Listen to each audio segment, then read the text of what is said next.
Good evening. I'm Mayor Kim Carr. Thank you so much for joining us tonight for a very special presentation on Upstander training. So tonight we have so much to cover, but I just wanted to highlight a couple of things that you'll learn this evening. Tonight's presentation is to really bring greater awareness to the pervasiveness and the lasting impacts of hate crimes and incidents among minority communities. And tonight we're also going to understand the difference between a hate crime versus an incident, and also to learn how to safely stand up against ongoing hate crimes and incidents. And as we move forward, you can learn what you can do to prevent future events from happening. So a couple of things that I just want to point out tonight. There's a couple of websites, if we could just go to the next slide real quickly, that I want to make sure that everybody takes note of, because you're going to be getting a lot of information, and there's a lot to cover this evening. The ochumanrelations.org will have more information on this. Tonight's recording will also be recorded, and we'll be uploading it onto YouTube. And then also, I want to direct people to our diversity, equity, and inclusion page, which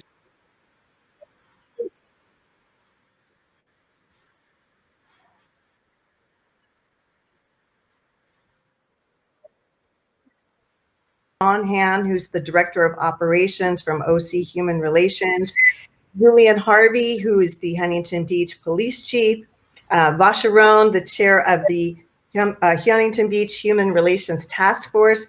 So as I said, there's a lot of information tonight. Please use the chat in Facebook and YouTube to ask your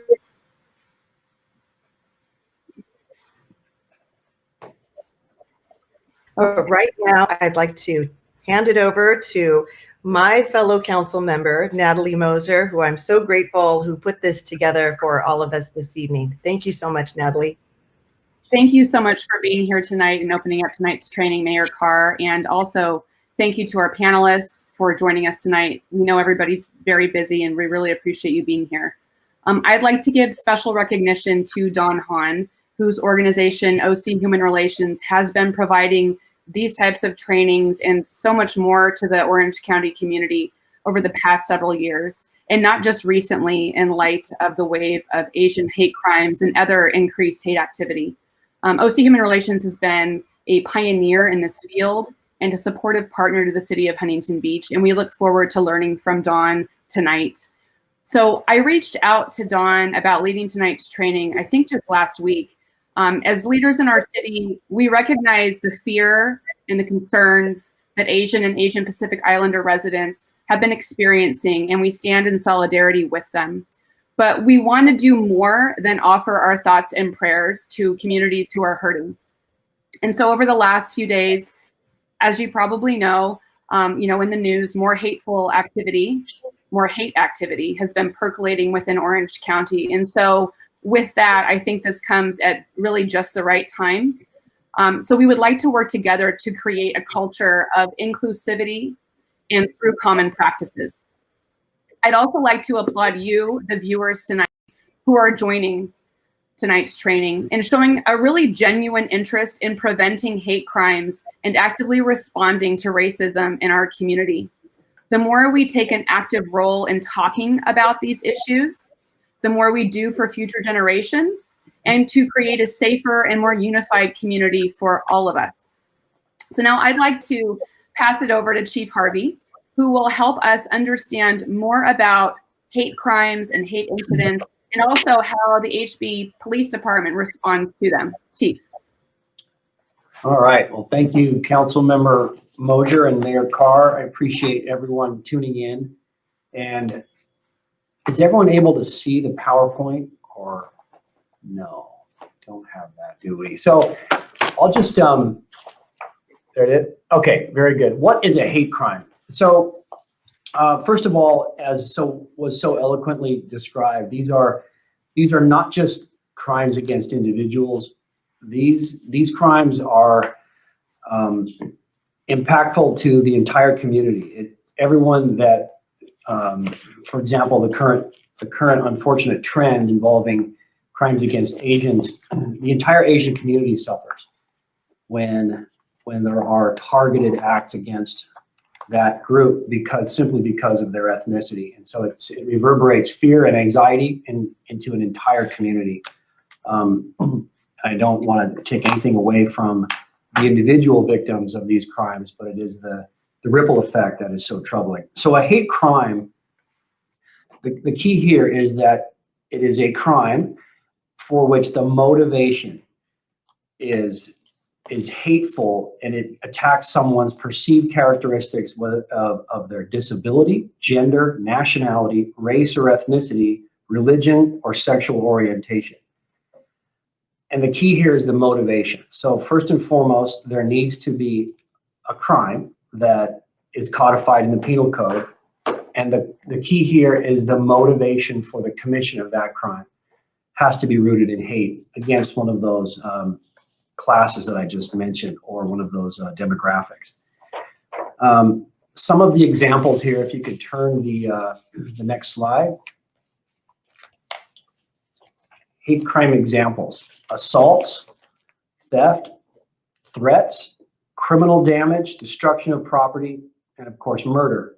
And you can see some of the photographs there. So the photograph on the left is vandalism. It's felony vandalism because the amount required to repair that damage is well over $1,000. And you can see, so we have an underlying crime, vandalism, and then you can see it's very clear that the motivation for that crime was hateful, and it was aimed at someone's sexual orientation. The center photo, again, we have vandalism. It's going to cost significant money to paint over that graffiti.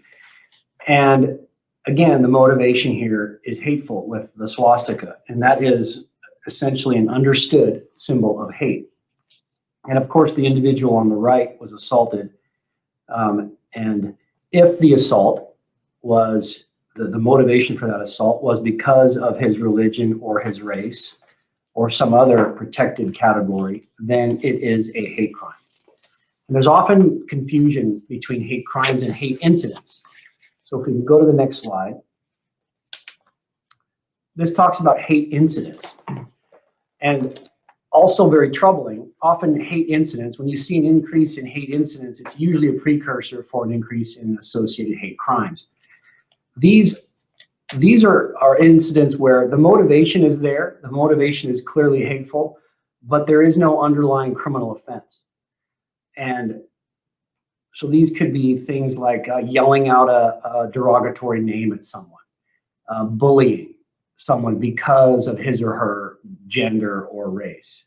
And so clearly the motivation is there, but what is lacking is an actual criminal offense. So that is the big demarcation between a hate crime and a hate incident. And I can tell you a personal experience I have on a hate incident involved the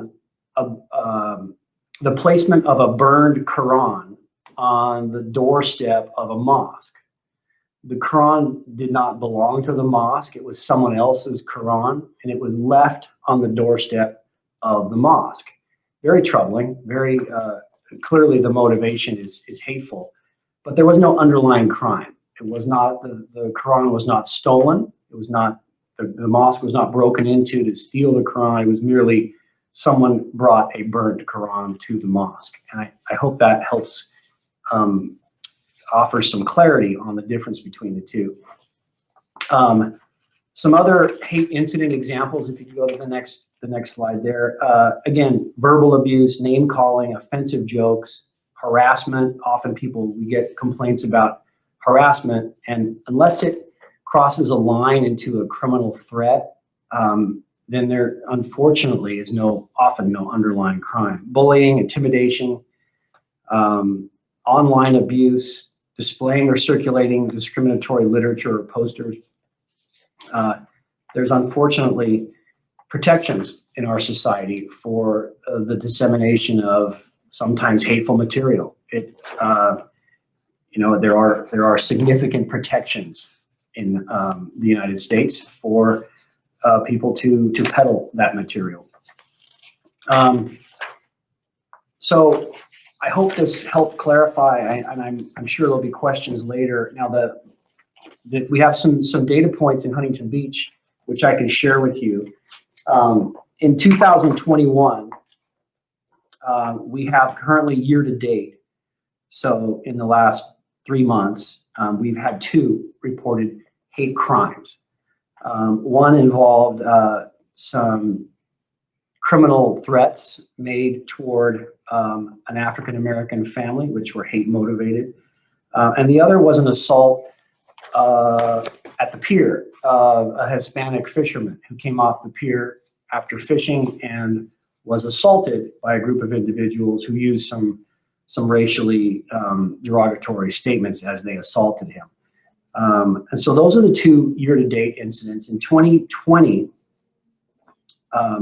this isn't a perfectly accurate one because I don't have the Department of Justice confirmed 2020 data yet, but my belief is we had 3 hate crimes in 2020, and going back to 2019, according to the Department of Justice, we had 8 hate crimes in Huntington Beach. Now, obviously, there are far more hate incidents than there are usually hate crimes, so I don't want anyone to think that this type of behavior is limited to those very small number of incidents. The hate incidents often outnumber significantly the hate crimes. I can give you another example of a hate incident from 2021. Was someone they made the insignia of a swastika in the window of a car that was parked in front of a Jewish family's house. Clearly, the motivation was hateful, but it was done in the dust on the window. It was a window that hadn't been washed recently, so there was dust. You could clearly see the swastika, but there was no damage. Therefore, there was no underlying crime. So anyway, I hope that helps provide some clarity on the difference between a hate crime and a hate incident. They're both very troubling, very bad, and they're both, unfortunately, the ripple effects in our community are far-reaching. And as you can see what's happening around the country with the anti-Asian hateful incidents, it seems to be increasing, and I can only imagine the level of terror it's instilling in that community, and generally what it does to them as people, as families. You can imagine the damage that the kids that might be asking questions of their parents. You know, why would someone, simply because of our heritage, commit these violent acts? And so unfortunately, we have a colored history in this country for this type of behavior, and it continues to this day. So with that, I will hand it back to the moderator.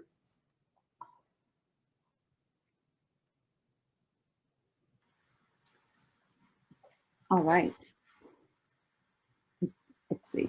Okay, so thank you very much, Chief Harvey. I appreciate that. Let us move on to Vashia. Take it away about the Huntington Beach Human Relations Task Force. Hi, everyone. I hope you can hear me okay. My name is Vashia Rhone. I'm the chairperson of the Huntington Beach Human Relations Task Force. Our mission is to promote cultural understanding and to help educate those about the different cultures and underrepresented groups in the community. And we do this through a variety of programs and events and initiatives.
And back to you, Natalie. Thank you. So thank you so much, Vashia, for all of your work on the Human Relations Task Force, now as chair and before as a member. As you know, I too was a member of the Human Relations Task Force and also a chair. And it was one of the things that really prompted me to get involved in the community and the city to try to build this dialogue and understanding and create practices for us to be able to be a more welcoming community. And so I am so committed to this mission, and I know that all of us here are. And with that, I'd like to bring it back to Dawn and take it away. Thank you, Councilmember Moser, and thank you, Mayor Carr, Chief Harvey, for having me here today, and Chairwoman Vashia. So Orange County Human Relations is a nonprofit that was created 30 years ago off the street from the Orange County Human Relations Commission, which is created about 50 years ago by the Board of Supervisors. We have a vision that we believe that all people have the right to live free from discrimination and violence in Orange County. So whatever fall underneath that vision, we would do our best to respond, either in reaching out to people or building the program, such as the school program that we have in partnership with your local high school, the Huntington Beach High School, since 2007, I believe, that we partnership with that school to help the school create a safe and inclusive campus environment, for example. Those are the things that are actually responding to the human relations need in the county.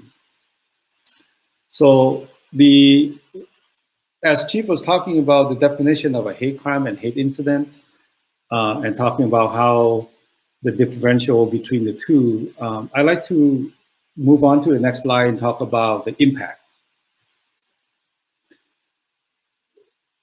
In the last 20 years, as I've been with the agency, one of my roles is actually, I'm the responder for the county to hate crime and hate incidents after the report comes to us from law enforcement, even from the community member or organization that have collaborated or partnership with us throughout the county. So if I get a call, for example, from the sheriff department and say they're responding to a hate crime right now, and I would ask the detective or whoever contact me, can I reach out to the people who have been impacted by it? So usually I will get the time to be responding to that, and my goal is to get out to the place or to the people. Well, in the last year or so, been phone call because we have been social distancing and virtually. But in the past, I would go out and talk to the people. For example, earlier you saw a picture of a swastika painting on the wall. That was a church. I actually responded to that hate crime. And that was the Korean church.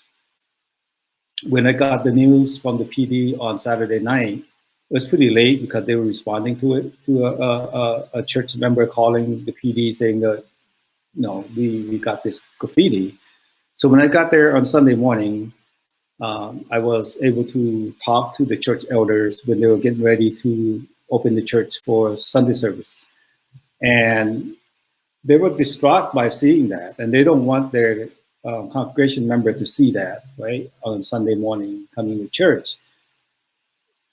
Like all the victims of hate crime, they ask the same question: why me? What do I do? What did I do wrong?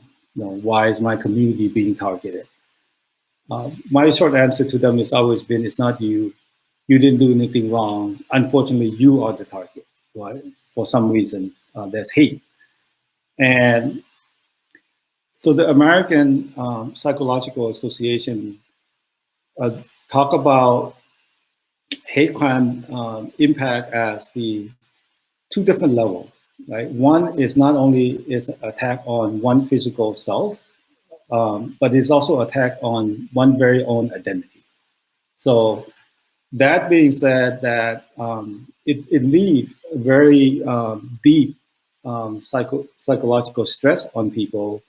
Things such as, they get stressful, they get Sometimes when people go through stress, they get depressed, they get angry, but it lasts for a long time. Just imagine that if you live in a home and you call this place your home for over a couple of decades, and all of a sudden you wake up in one morning, there's this derogatory slur that's carved into your driveway, right? How has home become safe for you now? So that's another case that I responded to. I wanted to share the trend or the number that we have in the last 10 years. So if you look at the charts here, I hope you could see it. In the last 10 years, the hate crime in Orange County actually have the ups and downs, but it really took the up starting in 2015. It had that breaking point there. If you look at the hate incident, it really went pretty up high, and in 2000, especially in 2018, and it dipped a little bit in 2019. And when we said that we're collecting in partnership with the county, we collect and respond to hate crime. We don't just collect the data and produce the report for the county. We actually provide hate crime prevention workshop and education workshop and training like what I'm doing right now. And so typically the targeted demographic of hate crime in Orange County in the last 20 years that I've been with, if we break it down into a demographic, would be African-American, anti-Semitic, which is Jewish community, and the LGBTQ community, right? Unless something is like been off chart in terms of like there's something that happened, event that happened, like 9/11, for example. When 9/11 happened, one of the top 3 category of demographic of people that been targeted was Middle Eastern or perceived to be Muslim, right? So beginning of 2020, we begin to realize there's another trend that's coming that is different from the usual trend that we see in Orange County. And we begin to get a lot of hate incidents, like Chief Harvey said, there's a lot more hate incidents reported than hate crime, right? We begin to get a lot of hate incident reporting about victim being AAPI community member. So if you go to the next slide, I would like to show the trend in the last 5 years. In 2016, 17, we would get about 3 cases of hate incidents reported to us that the target AAPI community. 2018 and 19, the same. We got about 4 cases reported to us. I also want to emphasize that hate crime and hate incidents are so underreported. Especially hate incidents. When people get called racial slurs or things like that, typically they just normalize it. They don't report. They don't pick up the phone and call the police, or they don't go to our website and file, the report. So that number itself is already low. So we got the 40 cases reported to us in 2020 hate incident targeting AAPI. That's tenfold from 2019. So we begin to see the trend that is being verbal harassment that been associated with the pandemic.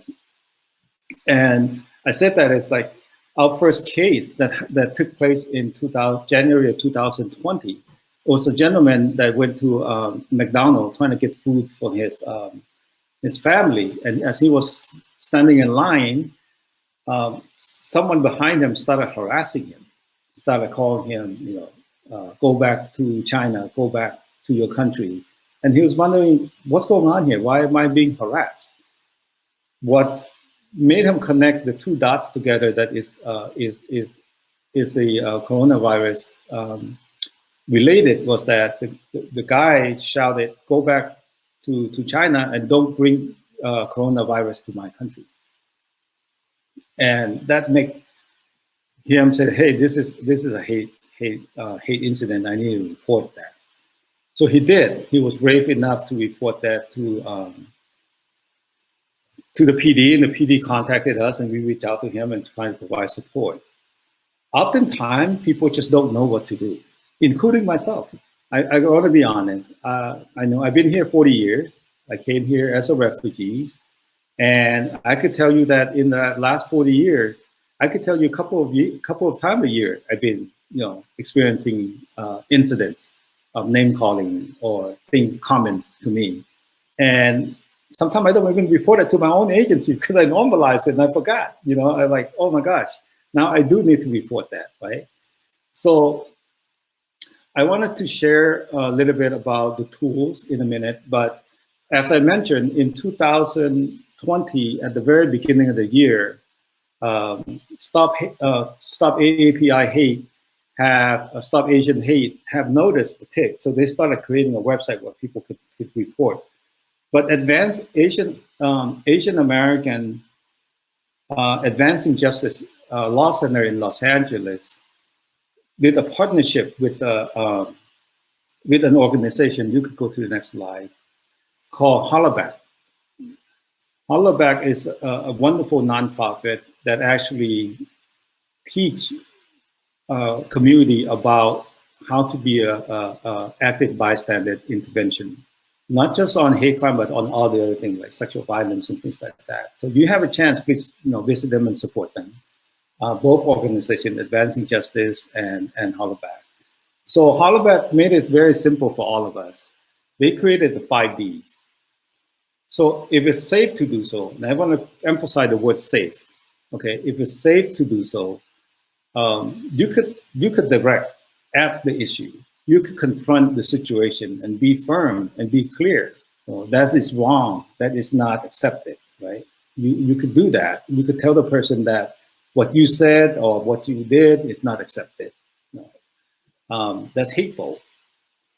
Or if you don't feel safe, if you don't feel like comfortable to do a direct approach, then you could do a distract. What you could do is you could go up to the victim and you could ask the victim for direction, or ask the victim, if you're in the grocery aisle, ask, like, where do I find the milk, right? So the whole point is that you engage with the victim to distract the situation. So it could de-escalate. Now, if you don't feel comfortable doing any of those 2 Ds, the third one would be delegate. As another example, at the grocery store, you could delegate, right? You could go ask for the store manager or the cashier to help. The third party, if you're at the public transportation, at the bus, you could ask the bus driver for help. Right? So in that way, it takes the attention from you and away from the victim as well. Is it safe to do so, please document. Document, report. Because if we don't know it happened, then it did not exist, right? And we don't know how to help our own community. Now, the technique of delay, if you see something and you don't feel comfortable or safe to do at that time, or to even engage with the victim, you could check in with them later if you have that opportunity. My role as a hate crime responder oftentimes is that delay technique. Why is that helpful? Well, it's helpful because that person still needs someone to check in on them. That makes sense.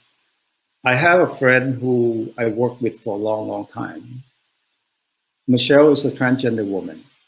And Michelle's been doing human relations work with me for a long time. And we do a lot of training together. One day, her wife told me that Michelle was harassed in line at a grocery store. And she didn't want to report the incident. So I have to follow up. It took upon me to follow up and sat down and talked to Michelle. And as a professional who's doing this work, just like myself, sometimes we didn't even know what to do, and we just feel so vulnerable. And at the time, we didn't even think about how to report or how to react. Just having someone to do a follow-up, just like many times when I do the follow-up, people will just feel a lot more happier or feel supported, at least someone called. someone said, I'm here for you, the county is here for you, the city is here for you, you're not alone, right? So the next thing I want to talk about is speaking up against racism or speaking up against hate, which is the next slide.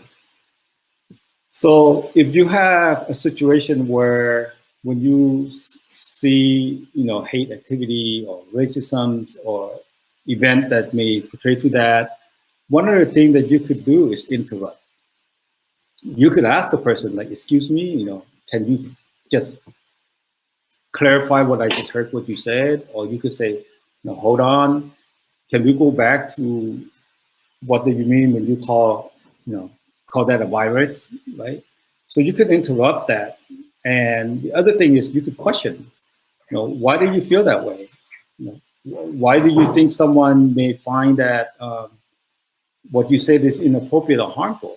You could question the motive, right? And if you have the opportunity, you could educate. Because sometimes people do make mistakes. They do make mistakes out of ignorance, right? So if you do have a situation like that, you could be brave and you could say, I would like to share a different perspective, for example. You could educate the person, because educating someone go a long way. Most importantly, you got to echo someone who speaks up, right? Echo someone who speak about the importance about diversity. Echo the effort of the Human Relations Task Force in your city, for example. Echo your leadership, right? Because the leadership set the tone for our community. So I wanted to thank you for the leader that's setting this up today. And I want to echo your voice. We wanted to talk about how do we stop hate in its track, right? So in 2017, our agency launched a campaign called No Hate.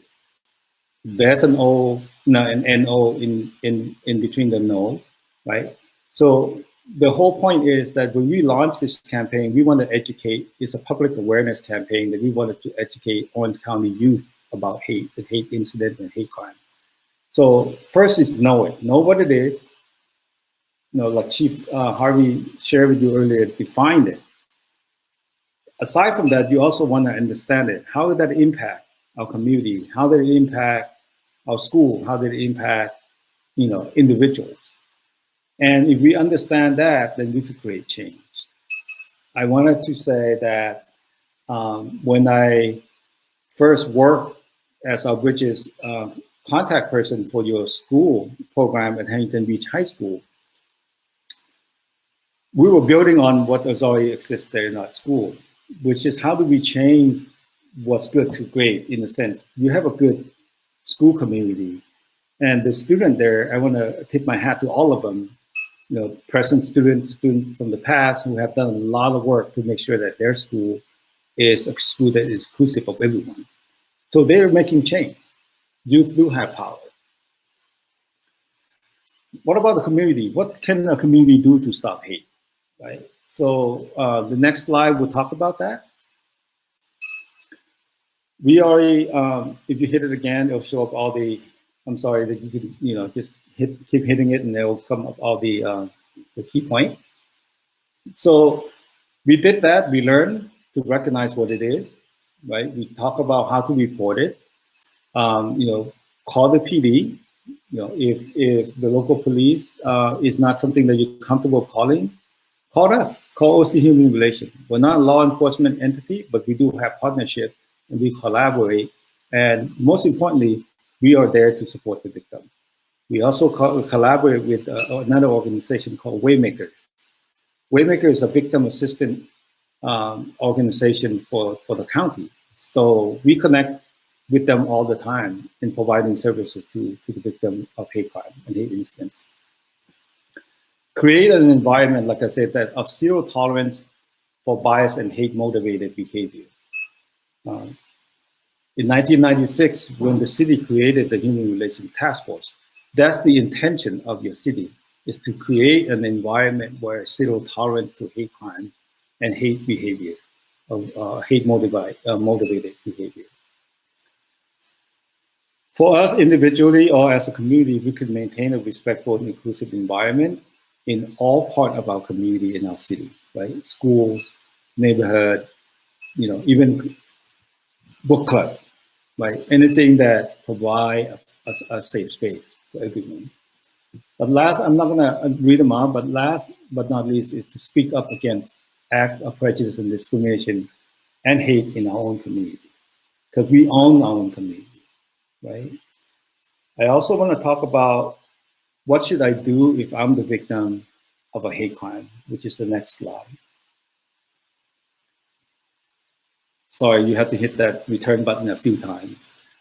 Call immediately, call the police, call the sheriff.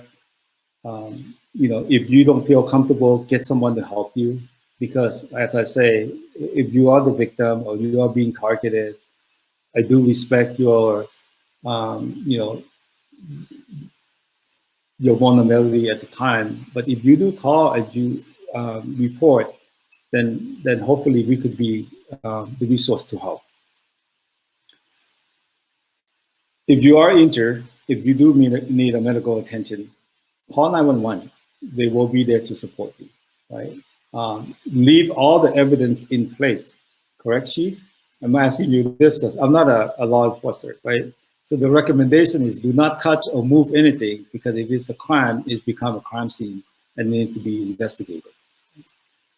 Document what happened. Take pictures if you have to, have ability to do that, right? Get the name and address of the victim or the witness.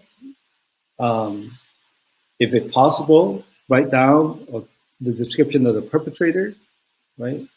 And call us at OC Human Relations with the number here, 714-480-6580. That's our hate crime hotline direct number. Or you could go on the website and you could report that by filling out the form. Now, how can OC Human Relations help? Which is the next short slide.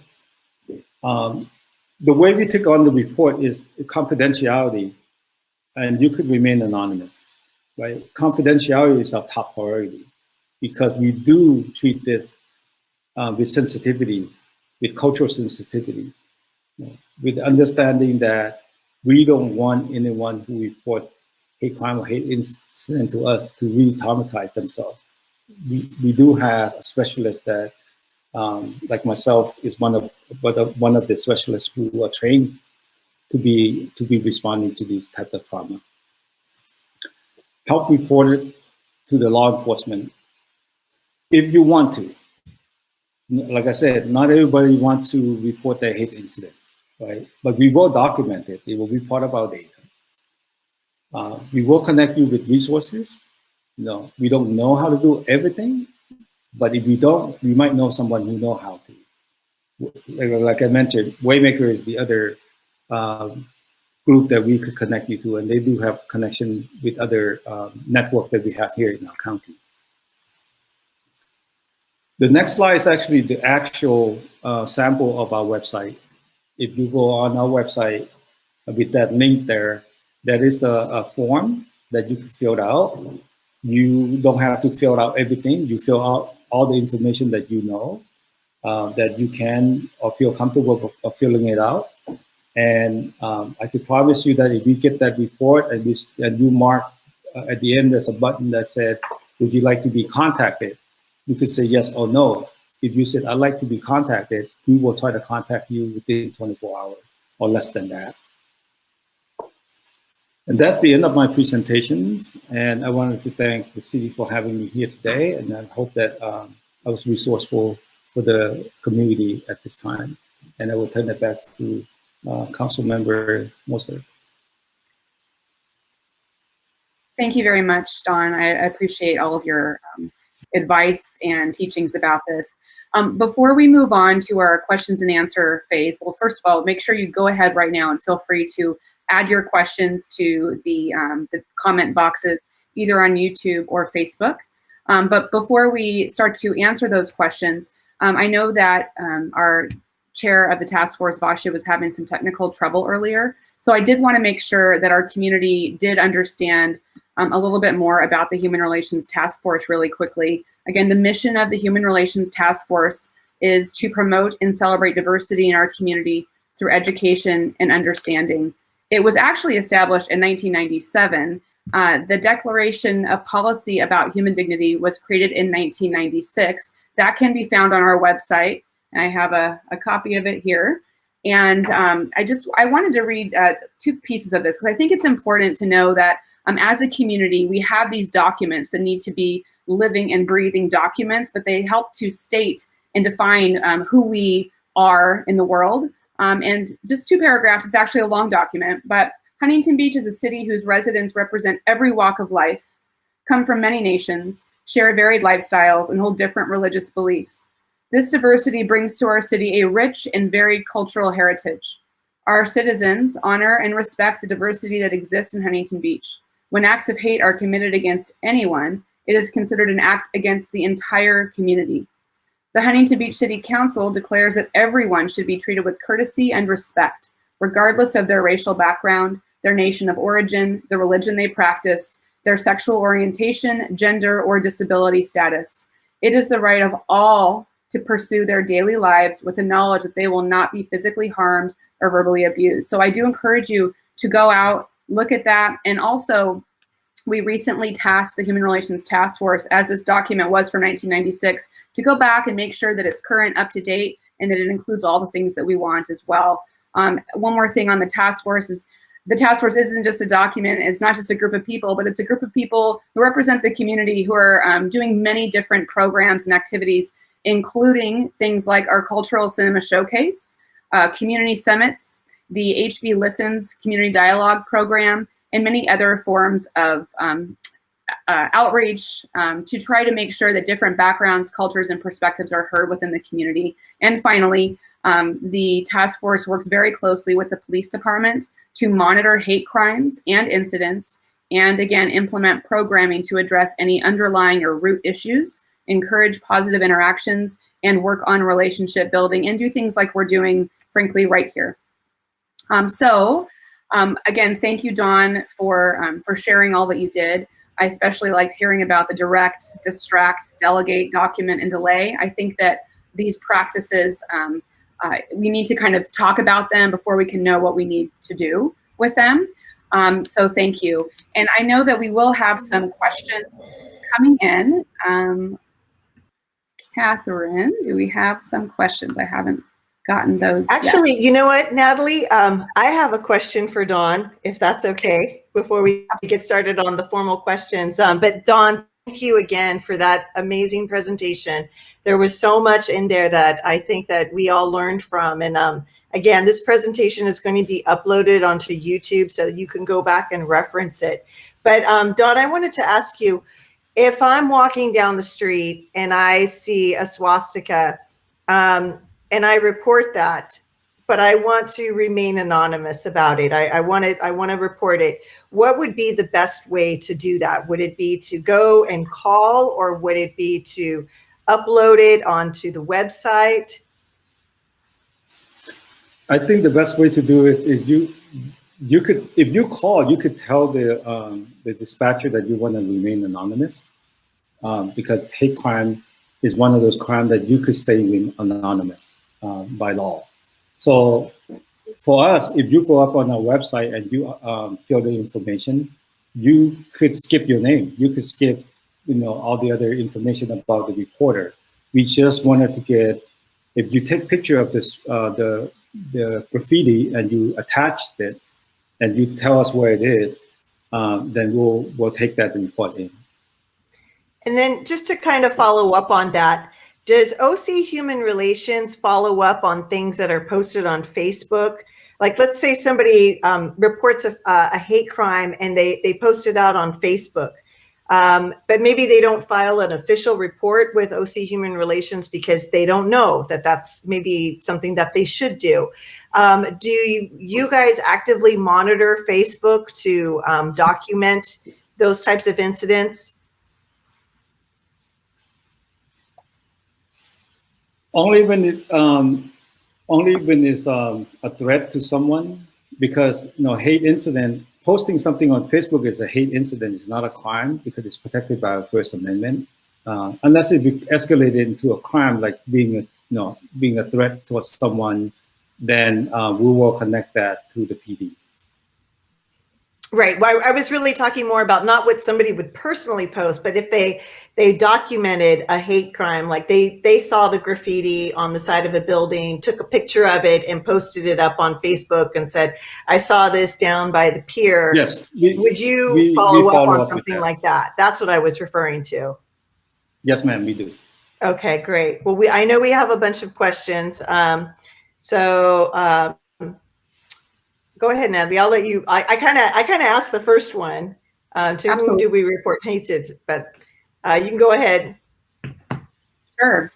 This next one's an interesting one. So it says, white Americans also experience hate incidents and crimes, but it doesn't feel as if they're acknowledged by the community. Is it possible to report crimes against white Americans to the police department, and will they be taken seriously? I could answer that question. When we say demographic, we didn't exclude white. So all the demographic is accounted for. So, perpetrator, victim, we list them all. So we should report it. And then I'll kind of follow up because I think it plays nicely into the next question is, how can people find more data about hate crimes, particularly in Huntington Beach? Where would I be able to find that on the web?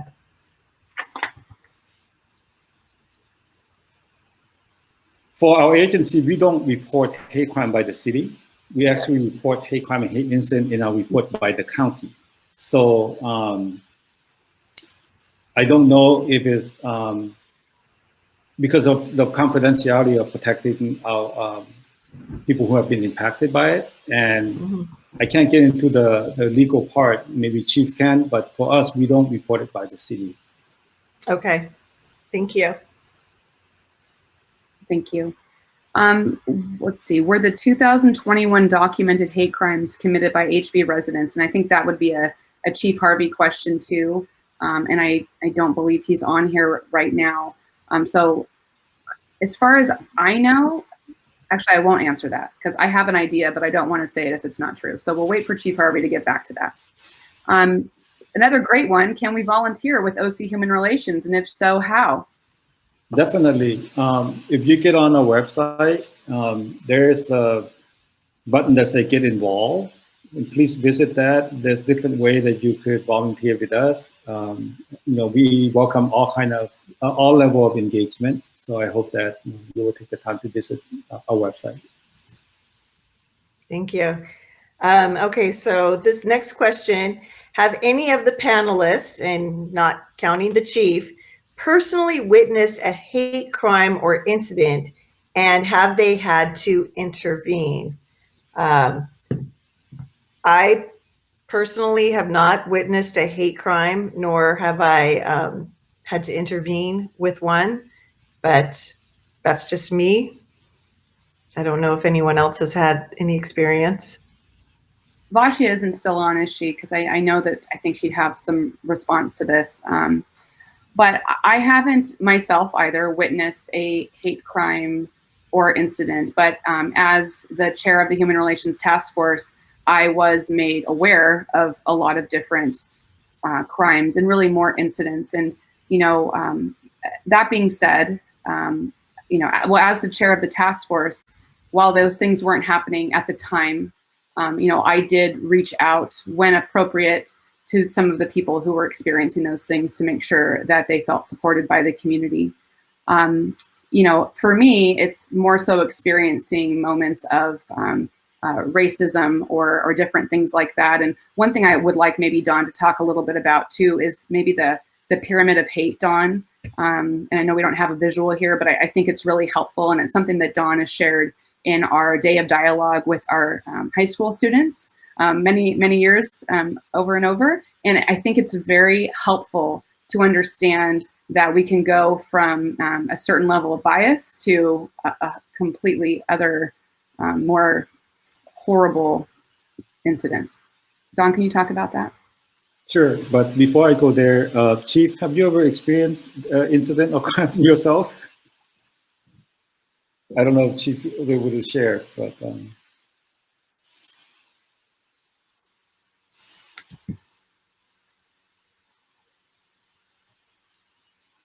I don't think we can. Okay. okay. Yeah. I personally have experienced it many I'd like to say one more thing. Okay. There we go. Sorry. Victim of a hate crime or incident, so very thankfully, I have not. Thank you, Chief. I wanted to share that it is a privilege and fortune that you don't have to experience it, right? Like I said, I've been here 40 years, and I lost count of how many times I've been harassed or name calling. But fortunately, in my life, I have not suffered any crime in terms of hate crime towards me. But name callings and things like that, I experience it all the time. And not just myself, but unfortunately, my children have to experience the same thing. You know, my two boys who are in their 20s now, when they were younger in their teen, we put them in water polo, and water polo is not a big like, you know, it's a small world. If you're in a water polo, you're actually in what we call a water polo family right here in Orange County, one of the leading county in our nation in water polo.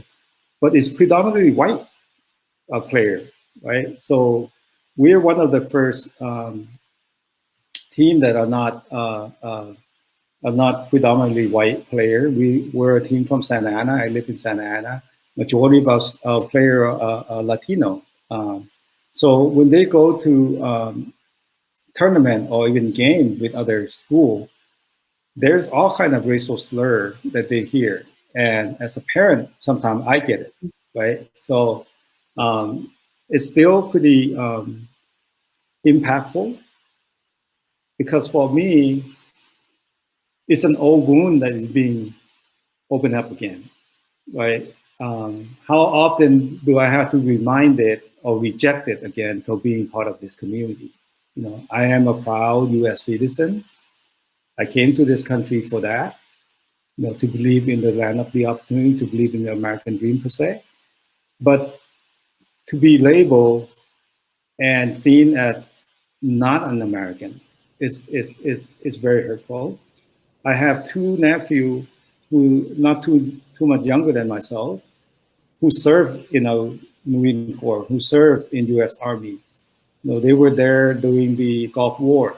You know, they served this country. And one day he was at the bar, and someone told him to go back to China. You know, so this is a U.S. veteran. So how much more do you need to be that patriotic, to willing to lose your life to protect this country, and yet you're not seen as part of the country, right? So, council member asked me to talk about the pyramid of hate. You know, I wanted to give an example, and this is a personal example. When the bias and comments and jokes become unchecked, then it escalates into a belief, right? When that belief becomes unchecked, it becomes a system where it keeps others down. When that system creates discriminatory practices and create a system that one race is better than the other, or one political party is better than the other, it becomes unchecked. Sometimes it escalates to even conflict that out of our hand, like as far as top as genocide, for example. And I share this is because when the communists took over our country, Laos, there were a lot of bias towards, you know, the U.S. as the enemy, right? Because there was the war against the United States. And in some country like Cambodia at the time, one of their form of government even genocide 1/3 of their own population because of the bias that were unchecked. These are the same people, but they just have a different biases toward one another due to the political differences. So this is why it's so important for us that, one of the things that we value as our democracy is that we all can have our differences, and it's okay, but we need to celebrate it together, right? If one person fall, we all fall. If one person rise, we all rise. So there may be a discomfort here and there, but as a nation, we built the democracy. So I hope that's helpful. Thank you, Don. That's very powerful, and I think we all agree. So I wanted to get back. We did get an answer for as far as finding more data, past and current, about hate crimes in Huntington Beach, and so somebody from the police department wrote in and said people are not really able to access the hate crime reports by law unless they are the victims. However, the aggregate data is available on the DOG's website, and data is available by city, so you can look that up. And then the other one was about where the 2021 documented hate crimes committed by HB residents, and the answer was the majority of the offenders are not HB residents. So I don't have any more questions. Natalie, do you have any more on your side? Yeah, I have a couple more that I saw on the YouTube chat, and one was I think for Dawn about the application or the form, really the form that there is to fill out on the OC Human Relations site if you witnessed or experienced a hate crime or incident. Once somebody submits that, what's kind of the next step, or what happens next? If the person marked that I want to be contacted, we will contact that person. If the person says that I'm reporting this to you and I'm not, this is just an example, and I'm not comfortable of reporting this directly to the PD, we actually could ask the person, would you like help with that? Our goal is to be there to assist our community in any capacity that we can, right? But most importantly, we also keep that report as a data.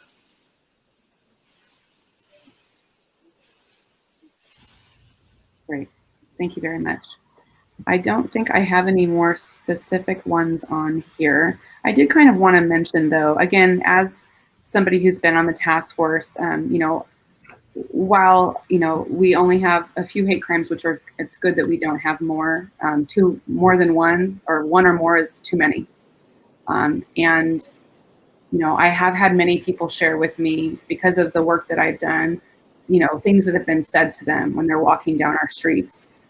Even I think one of our task force members has shared things like that, of being called names, and people might say, well, toughen up, and don't listen. But Don, you talked about how hearing those names over and over, it has an impact, right? Definitely. I'll give you an example. My oldest son just came in the other day, and to visit, and he's in his mid-20s, and thinking back about the name calling that he had experienced, and it's very tiring. Dad, he said, it's very tiring. It's almost like, that veteran syndrome, right? It's almost like this weight is on top of you and you don't know when it's going to come, right? It's almost like pieces of you being thrown off every time you experience that again. Mm-hmm. Well, thank you so much, Dawn, for being with us tonight. And thank you so much, Natalie, for putting this all together. And I see the chief. I see your picture. I don't know if you can hear us or not, but thank you so much, Chief Harvey. Thank you so much for putting your presentation together and really highlighting all of the different types of hate crimes versus incidents. And thank you so much, Dawn, for educating us on how we can be more active in preventing this and reporting this and helping people to stop these sort of incidents in our community. So I want to just put one last slide up for everybody for references, for additional resources. We can just, thank you so much. just a few websites to look forward. The ochumanrelations.org for more resources. And I know we've referenced that a lot this evening. And again, we do have an upload of this recording on YouTube. And then finally, just want to highlight again the city's page on diversity, equity, and inclusivity, huntingtonbeachca.gov/DEI. So thank you so much to everybody. I wish Vashia was still with us, but we thank her so much for everything that she's doing with the Human Relations Task Force and everything, Dawn, that you are doing at OC Human Relations. We appreciate it. And thank you again, Chief Harvey. Thank you, Natalie, for all that you're doing in our community. And with that, I'd like to say goodnight. Natalie, if you'd like to add anything. No, I think you wrapped pretty much everything up within that. I just really appreciate everybody showing up, to this presentation tonight, to this training. And, I think that we can only change our community for positive if we start just actively practicing, these things, knowing hate, understanding it, and changing it. We have that within our grasp. And I know that we have a wonderful community who's committed to welcoming one another. So thank you so much. Thank you, everyone. Everybody. Have a wonderful evening. Good night.